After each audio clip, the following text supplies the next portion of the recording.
Assalamualaikum warahmatullahi wabarakatuh. Waalaikumsalam warahmatullahi wabarakatuh. Alhamdulillah, rabbil alamin. Nasta'in wa nastaghfiruh wa ala alihi wa sahbihi ajma'in. Allahumma shalli ala sayyidina Muhammad wa ala ali sayyidina Muhammad. Kama shallaita ala sayyidina Ibrahim wa ala ali sayyidina Ibrahim. Assalamualaikum ibu-ibu sekalian. Baik, saya hari ini akan melanjutkan, tadi sudah dibuka oleh kawan saya yang bernama Ahmad. Sekarang saya akan melanjutkan ke langkah yang kedua, yaitu tentang penelantaran anak. Sini sebelum saya lanjutkan, saya ingin bertanya kepada ibu-ibu sekalian. Boleh ibu-ibu kan? Boleh, Pak. Ya, saya ingin menanyakan, ini kita belajar hari ini tentang penelantaran anak.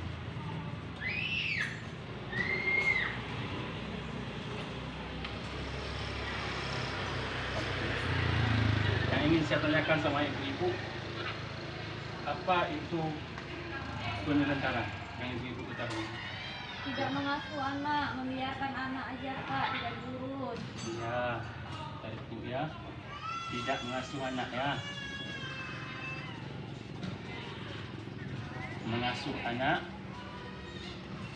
atau tidak diurus? Ya, tidak peduli, Pak. Tidak diurus. Ya, terima kasih Bu Yani ya. Yang lain, ibu yang lain. Tidak memberikan hak anak sesuai dengan batas usianya, Pak. Ya, Ibu Farizah ya. Ya. Tidak Memberikan hak anak sesuai dengan usianya, Pak. memberikan hak anak Sesuai dengan usianya. sesuai dengan Usianya. Misalnya pendidikan, Pak, bermain. Oke, misalnya pendidikan, bermain dan sebagainya ya. Ya, terima kasih Ibu Farizah atas pendapatnya. Ada yang lain? Tidak memberi anak mau berkreasi, Pak.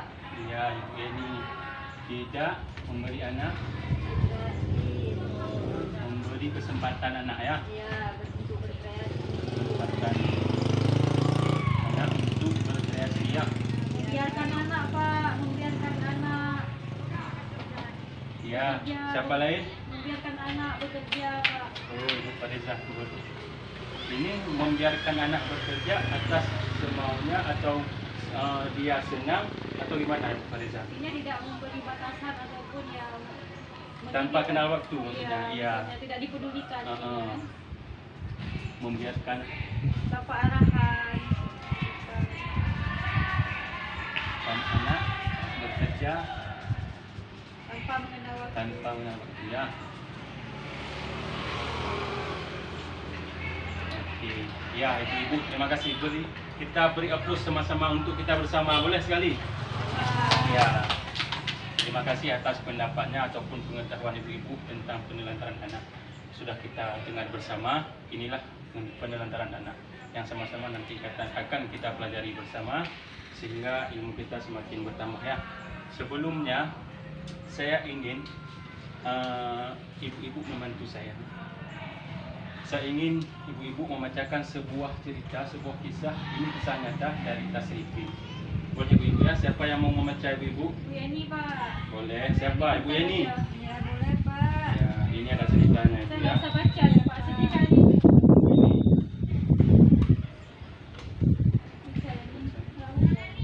Tapi, Ibu-ibu Pak, saya bacanya harus meja dulu nih, Pak. boleh, nggak apa-apa. Yang penting bacanya selesai, sampai selesai pokoknya ya. Panjang kali ini, Pak, ceritanya. Nggak apa-apa, kita dengar sama-sama ya. Iya, Pak. Dibantu ibu ini. Kisah Tasrifin. Bocah 12 tahun yang harus menghidupi ketiga adiknya. Jauh di sebuah dusun di desa Gunung Lurah, kecamatan Cilongo, Bayumas, Jawa Tengah. Tasrifin, 12 tahun, bocah tanggung dari dusun pesawahan, harus hidup sendiri dan mencari nafkah untuk menghidupi ketiga adiknya. Dandi 9 tahun, Rianti 7 tahun, dan Dario 5 tahun. Tasrifin harus bekerja di sawah agar adik-adiknya tetap bisa makan. Di rumah bilik kayu dengan luas 5 kali 7 meter persegi dengan satu ruang kamar, luas 3 kali 3 meter persegi dan sebuah dapur dengan tungku kayu bakar, serta isi perabotan yang sangat sederhana dan hanya terdapat 2 buah kursi panjang dan 1 meja. Beralaskan lantai semen yang sudah pecah, hidup 4 bocah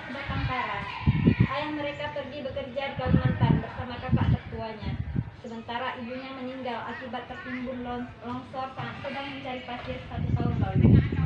Kini bocah-bocah tersebut harus hidup sebatang kara dan tidak dalam satu kamar, dan tidur dalam satu kamar dengan kasur dan bantal yang sudah tampak lusuh dengan ditutupi matras. Ketiga adiknya sangat mengandalkan kakak kedua mereka, Tasripin, yang setiap hari harus bekerja di sawah dengan mencangkul, membersihkan sisa-sisa padi serta menanam padi bersama warga desa pada saat masa tanam. Ibu sudah meninggal dan bapak bekerja di Kalimantan bersama kakak, kata Tasripin, Jumat 12 April 2013. Hampir setiap hari Tasripin mesti pergi ke sawah untuk mencari uang demi menghidupi ketiga adiknya. Para tetangga sekitar yang simpati dengan keadaan Tasripin pun kadang sering membantu memberikan nasi maupun lauk pauk bagi bocah-bocah tersebut. Tak jarang mereka hanya makan dengan nasi seadanya namun tanpa nikmat.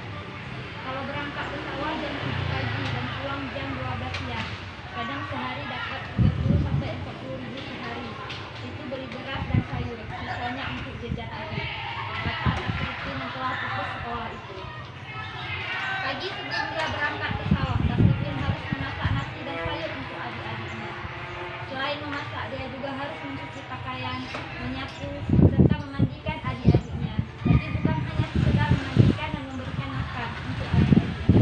Dia akan bertanggung jawab terhadap akhlak adik-adiknya dengan mengajak adik-adiknya salat dan mengaji di musola depan rumahnya.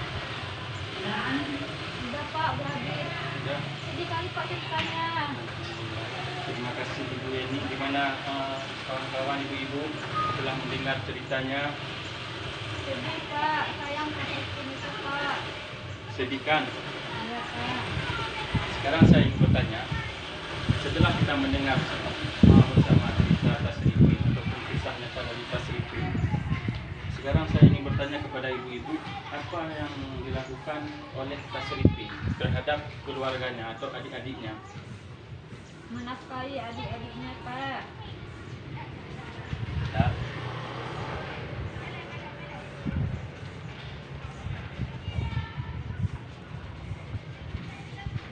Ya, yang pertama, siapa yang jawab? Adik-adiknya. Ibu Yeni. Iya Iya, Pak. menafkahi adik-adiknya.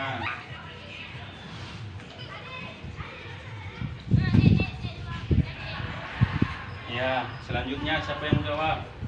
Iya, Tasripin itu Pak kan melakukan seluruh tanggung jawab yang seharusnya bukan tanggung jawab dia Pak. Melakukan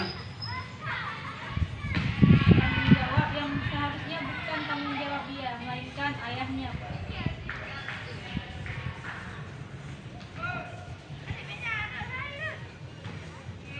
tanggung jawabnya, ya. Iya Pak. Ya. Beri aplaus kali untuk kita bersama atas jawaban dan pendapatnya. Terima kasih ibu-ibu. Berarti ibu-ibu sudah cermat dalam menerima ataupun mendengar cerita dari Tasripin, ya. Sekarang saya ingin bertanya lagi kepada ibu-ibu, apakah yang dilakukan oleh Tasripin atas layaknya seorang anak yang berusia tersebut? Tidak layak Pak. Tidak layak karena Saya masih sekolah Pak. Masih kecil Pak. Bu Yeni, ya, tidak layak karena dia lebih berhak melanjutkan sekolah, ya. Iya Pak. Yang kedua, ada yang jawab, yang mau jawab yang lain? Apa yang dilakukan Tasripin seusianya? Bermain seharusnya. Mengaji. Ya, seharusnya dia Bermain. bermain, tidak menafkahi adik-adiknya. Ya, diurus oleh orang tuanya Pak. Yang sebenarnya itu menjadi haknya, ini malah menjadi tanggung jawab dari Tasripin, ya. Iya Pak. Oke, selanjutnya saya ingin bertanya lagi, apa yang seharusnya dilakukan oleh orang tua Tasripin ataupun ayah Tasripin ataupun kerabatnya? Seharusnya kan ayah Tasripin Pak yang melakukannya, menafkahi, mendidik. Itu kan pekerjaan orang tua Pak. Ya, ayah Tasripin seharusnya mendidik, ya, Iya, menafkahi. mendidik Mendidik Iya, Pak. atau memberi pendidikan, ya kan? Iya, Ya, Pak. memberi pendidikan. Ada yang lain yang mau jawab? Apa yang seharusnya dilakukan oleh ayah Tasrifin? Ada yang lain? Atau cukup dengan ini? Apakah cuma dua aja? Menafkahi atau mendidik Memberikan atau kasih sayang. Iya. Menemani anak-anaknya, Pak. memberi Kasih sayang. kasih sayang? Menemani anaknya, Pak, saat suka dan duka. Iya. Memberi pengertian, ya. Iya, Pak.